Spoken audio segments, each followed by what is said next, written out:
আমার নিজের গল্প বলতে বলার কিছু নেই। যে গল্পটা মানুষকে অনুপ্রাণিত করবে, যে গল্পটা শুনে মানুষ বলবে বাহ, তুমি এত বড় হয়ে গেছো, তুমি এত কিছু করে, বাহ।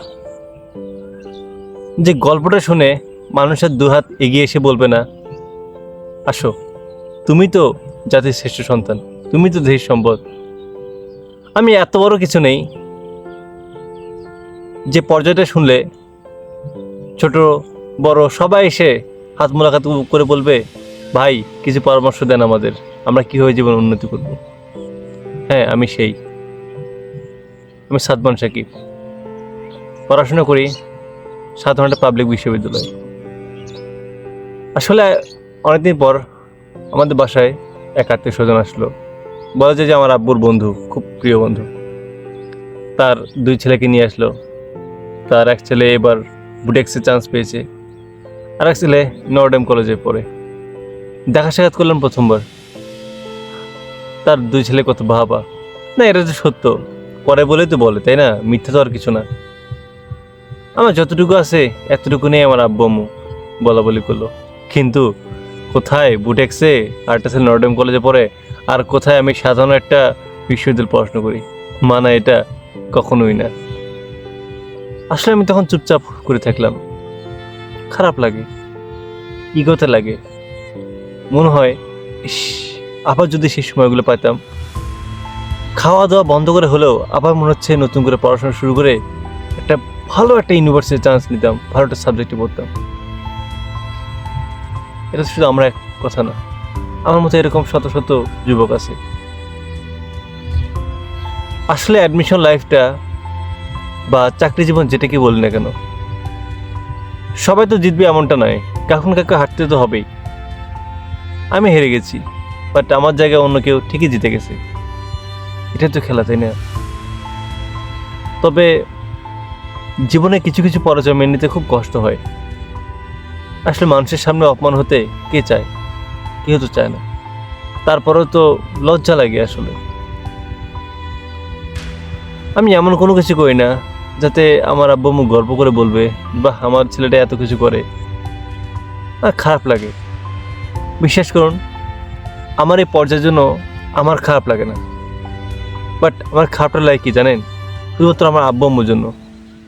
ইস, যদি মেডিকেলে চান্স পেতাম, যদি একটা ভালো ইঞ্জিনিয়ারিং সাবজেক্ট পড়তাম, আমার আব্বু আম্মু কত খুশি হতো, কত গল্প করে বলতো। কি বলবো আর। সামনে শুধু শুধু বিসিএস, সরকারি চাকরি, দেখি আল্লাহ তাআলা কি করে। জীবনে প্রত্যেকটা জায়গায় শুধু ধরা খাই আমি, ভুল করি, কত কি হয়ে যায়। সব ভুল দুনিয়াতে সব ভুল মনে হচ্ছে আমার দ্বারাই হয়। দুনিয়াতে সব পর্যায়ে মনে হয় শুধু আল্লাহ তাআলা আমার জন্যই লিখে রাখছে। দুনিয়াতে সব মানসিক কষ্ট মনে হয় আল্লাহ তাআলা আমার জন্যই নির্ধারিত করে রাখছে। কাকে বলবো? কত কথা গোপন রাখতে হয়, সবসময় মানুষকে সত্যি কথা বলতে পারি না, খারাপ লাগে।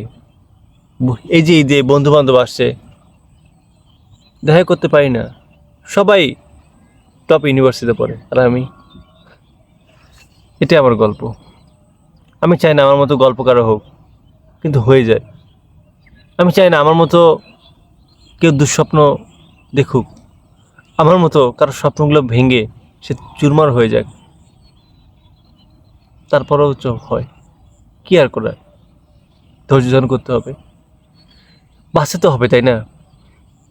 যার হাত পা নেই সে কি বাঁচে না? আমার তো হাত পাতাও আছে, শুধু জীবনের একটা নয় ভালো জায়গাতেই পড়তে পারিনি। কষ্ট পাওয়ার কি আছে বলো? মুখে যত কিছু বল না কেন, অন্তরটা ফাটে। মানুষের সামনে যেতে লজ্জা লাগে। ভালো একটা ইউনিভার্সিটি পড়ি না, ভালো একটা সাবজেক্টে পড়ি না, এই বয়সে খুব বেশি টাকা ইনকাম করি না, যা একটা একটা দুটো টিউশনি করে, এগুলোই। মানুষ কত কি করে, আসলে আফসোসের কথা বলে শেষ করা যাবে না। কিন্তু শুধু বললাম, আপনাদেরকে জানিয়ে রাখলাম, জানি না কী হবে জীবনে। তবে আজকের এই কথাটাই হয়তো আগামী দিনে গল্প হয়ে থাকবে তোমাদের জন্য, তোমাদের অনুপ্রেরণার জন্য। তোমাদের সাদমান ভাইয়া তোমাদের অনুপ্রেরণার জন্য এই কথাটি বলছি। তোমরা যতটা সাধ্য আছে কষ্ট করো, ভালো জায়গায় যাও। তোমাদের সবার জন্য শুভকামনা। ভালো থেকো তোমরা।